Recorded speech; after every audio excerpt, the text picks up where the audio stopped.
research gets influenced when there are people of non-Indian origin trying to understand our core culture or our traditional practices? Do biases set in that process? What sort of biases?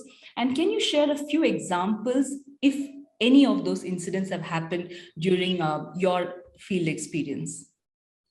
Certainly. In fact, this is going to be a bit of a longish answer because I'm going to quote from my own personal experience. And this has happened many times, but let me take the example again of the latest research study that I was part of with a team of other foreign academics with distinct profiles. So I will begin firstly with what their profiles were like. So most of the senior researchers in their academic positions had already been contributing to only specific theoretical paradigms centered around subversion, around gender, caste, religion, freedom, and so forth for several years. So most of their academic engagements had been in field studies that furthered these paradigms. Secondly, coming back to their, their profiles, they were familiar with either, the larger user sample that we were set out to examine, or a subset of the sample. But they were all from previous projects, similar previous projects that had been undertaken in India. So at the very outset, there was the risk of skewed data selection, or what we call as cherry picking, to corroborate their own hypothesis. So the first thing that will naturally flows from such a arrangement of things is that data can be nudged, the research design can be nudged in a certain direction. So like I said, they were already familiar with the sample, and so the study locations that they picked up was not just for the merit or for the suitability to address the research problem, because that was the basis on which obviously it was picked out. But there were also practical concerns, of what were the language skills of our field researchers, and all of that was perfectly fine. It was not unethical till then. It was not. But then what happened is that process of aligning the research design to pre-decided study locations, it was like working backwards. So that I found a little, unusual. And apart from that, within the first 10 days of field study, confirmation bias sort of set in, and it became apparent with the team's exposure to the very first 7 user interviews that were already undertaken. So from the reading of the first 7 user interviews, that interview transcripts, the multi-member research team was already geared towards forming their own conclusions, and for which they only sought further validation. And these were again macro themes on India's social systems, such as caste, religion, gender, and these were already encoded into the research study design. And as I said, they were all products of the team members' previous study engagements. Now, the present research, as you can imagine, served in this context, it served merely as a means to validate predetermined paradigms. And what were the predetermined paradigms of a polarized and conflict-ridden society? But there was also a marked tendency to seek what we call as convenience samples, where you go to locations where you can easily access the kind of respondents who fit your research requirements, be it crowded markets, shopping arcades, train stations, wholesale vegetable markets, and so on. Now, my problem is where most respondents who were recruited belong to the same social background. And by social, I mean their religious and linguistic profiles were all the same. And they served as data points to corroborate predetermined paradigms. And I wonder if the study conclusions would have been different if the sample had varied members and if they had belonged to different religious groups. The second problem that happens when you have this sort of a team is where they lead respondents to desired responses. And this is where the real test of ethics happens, when data contradicts the scholar's accepted beliefs. And we call these as deviant data. And I refer to an instance of deviant field data, and that caught my attention because I was working alongside my co-researcher, who was a European. He had a working knowledge of Hindi, and he was all set to complete his doctoral research in a renowned American academic institute. And alongside that, he was also a faculty in another research organization. So the said co-researcher, he was at that time looking to combine his doctoral research questions with that of the project which we were involved in. Now, this is the instance. He asked a participant, and she belonged to a particular demographic background, and you will know what I'm getting at. So he asked her if she had participated in a campaign against the government in her state, and she answered in the negative. So he again asked her if she would have joined if her religious head had asked for it, had commanded for it, either on the mass media or social media. To that again, she answered in the negative. Then he asked her if she had ever felt, quote unquote, if she had ever felt threatened by members of the majority religion. And she responded yet again in the negative. So to this, my colleague asked, now he changed his track a bit, and he asked her, again, quote unquote, how you might feel if you're threatened by members of the majority religion in the future.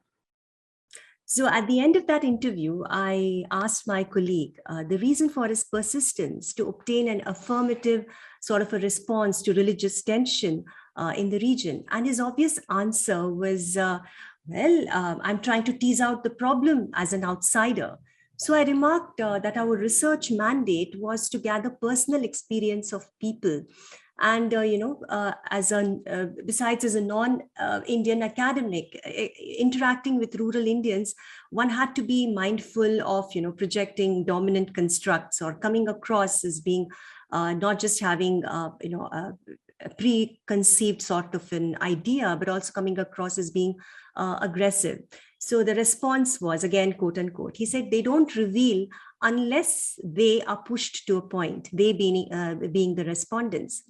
And yes, so the sheer absence of ethicality and sensitivity in pushing people to reveal by resorting to questionable, supplementary questions from the irrefutable space of an outsider became very apparent. And also not to forget that the nature of these questions were both value added and hypothetical. So, this obviously gave rise to what we call a subliminal messaging. Subliminal messaging is a strategy that is used to elicit responses in a manner that is preferred by the researchers. So subtle suggestions of religious sentiments, feelings of threat, insecurity, they were all planted as doubts and ideas in the respondent's head and to maneuver their responses. And this also, let me draw your attention to the fact that these were open-ended interviews, which were over an hour long. It took beyond an hour. And the influence of fatigue and lack of vigilance on the part of respondents, along with this sort of invasive interviewing, really cannot be discounted. So that was the other factor. Then another thing I want to draw your attention to is what we call as misreading field observations. So there are ethics and predispositions of researchers that affect the research design to a large extent. And so it can not only be seen in the way the sample is drawn, but also, as we saw during data gathering, but it also impacts data analysis. Now, analysis in phenomenological studies, like our qualitative ethnographic study, is what we call as primarily hermeneutical, which is based on the researcher's interpretation, researcher's worldview. So pretty much dependent on the perception, frame of reference, and the ideological base of the researcher. Now, in the present study that that I was involved in, the hermeneutics of the senior researcher during analysis and that of the language translators and field assistants during respondent interactions, all of them had a cumulative impact. In fact, some of the interviews were delegated to field assistants, and they brought in their additional layers of complexity in the manner of construing discussions with respondents and how they transmitted it to the senior scholars. So I just want to recount one of my interactions with one particular field assistant. She was all set to complete her undergraduate program of humanities from a well-known Indian university. And she was at this time planning to send her completed applications to two of the major American universities. And two of these were the same universities that these co-researchers of mine were already employed in as faculty. And she had discussions with them on the most persuasive socio-cultural theme to pursue in India and write up about as a statement of purpose for her research. Now, this field assistant was sent to one particular study location, and the study was pretty much to understand the interactions at the PDS outlet, PDS meaning public distribution services. That is your ration shop and the ration shop owner, and that of the beneficiaries who can avail of these PDS services. And while she was explaining her latest findings, she said that a staff member had refused to give ration to some of the people because they were not, quote unquote, they were not from the dominant religious community as the staff member. So then I looked at the transcripts that were shared by her, and religious identity had not been mentioned as an issue by any of the respondents. So to gain further clarity, I asked this FA, the field assistant, to engage in discussions with other members of the user group, but who had been given PDS supplies. And I said that let them also be from the same social demographic section as the ones who you claim were not handed over the PDS supplies. So in addition, other field researchers also joined her on the ground. Now, after a week's immersion, a significant trend began to emerge.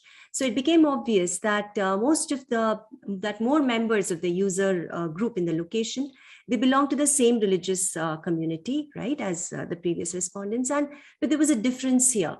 They had migrated to this location years ago, unlike the previous respondents who were recent migrants. And over time, they had built informal trust with the staff member, and he knew them well. So they managed to obtain ration supplies from him, even in the absence of ration cards. So it was evident. So these were respondents who were from the same religious community, as I said, and there were others from a different religious community who had not been similarly given ration supplies because they were also recent migrants. So you understand, it became evident that religion was not critical to obtaining PDS supplies in this context. It was more about maintaining and leveraging trust with and shared context with the PDS shop owner. So, these translators had been, the other thing to remember is it's not just field assistants who had their layer of complexity, like this example as I gave you. There were field translators who were also employed, and this was for locations that the researchers did not know the local language of. And they had been also debriefed by the donor agency and international research agency. And they said, give us cues on caste, gender, conflict and all that, and we can work with that, just quickly as a last minute thing. So in that context, I want to give you another example. There was a long interview that had just been about to be concluded with a co-researcher of mine, along with a rural respondent, and there was a field translator as well. I happened to be present in that location, and unfortunately, I didn't know the local language because this was in one of the states of India that I was not too familiar with. And so the field translator was asked by us to check with the respondent that since it was getting a little late, whether she would be okay to just extend her interaction with us for a little more time. So the respondent was asked, and then she declined. She declined, stating that her boat, which was to ferry her from the town's marketplace back to her village, would leave in a bit, and so she was in a hurry. So guessing from the body language, we kind of picked up that she was in a hurry, and we asked the translator to tell us exactly what she said. So the translator said, she has to leave because her husband did not want her to be delayed. And so there were additional reasons, obviously, ascribed by the translator. And I got to know this only when a professional transcriber agency shared the interview transcripts with me in English, and where obviously there was no mention of the husband calling her and asking her to leave and all that. So what happens is findings are condensed for an academic audience. They're modified from a respondent's description of an event to the researcher's interpretive description. The other thing is the long extended interactions that interviewers have with the interviewees leads to some sort of, it's really good because it helps you break initial barriers of hesitance, being hesitant, lack of communication, distrust and stuff. And you can build trust, and you can kind of break the ice, so to speak. But it also leads to forging of subliminal hierarchical relations, as I call it, between scholars, that's the researchers, and the participants. And in my case, what had happened is most of the researchers who were working alongside me were my co-researchers, were foreign researchers. So they had extended interactions with the respondents. So their initial hesitance of the interviewees stretched to an attitude of extreme friendliness, but also an inability to refuse. And this was completely leveraged and made use of completely to elicit maximum response from people as far as possible. And so, for example, there was a senior foreign researcher. He was like the head of the international research agency, who just dropped in for a visit. And so he was with me and another researcher. And so he asked, obviously there was a translator. So he asked this rural respondent to do this. The context was to do with the kind of information that the respondents would be willing to share with medical personnel, and whether they would be okay with sharing certain kinds of medical information. So he asked what sort of information she'd be willing to share with the medical personnel, and she gave some answer. He was not satisfied with the answer, so he followed it up with what seemed like an innocuous supplementary question on emergency treatment for mental ailments and terminal illness. He said, will you be now willing to share these medical information with the medical practitioner? So she gave an answer in a certain way. And again, he was not satisfied with the kind of answer she gave. So now here is what happened. He asked her what she would do if her daughter, who was a minor, had become pregnant, but you do not know who did it to her and you want her to abort. So at that point of time, what sort of information would you share? The participant finally responded in a manner to satisfy the researcher. But it brought so many questions to my mind about her response and autonomous choice. Was it obedience coerced by someone that the respondent perceived as being in a position of dominance, including race and ethnicity? So these are all the different ways in which a foreign researcher agency and researchers can really influence data and research itself. Please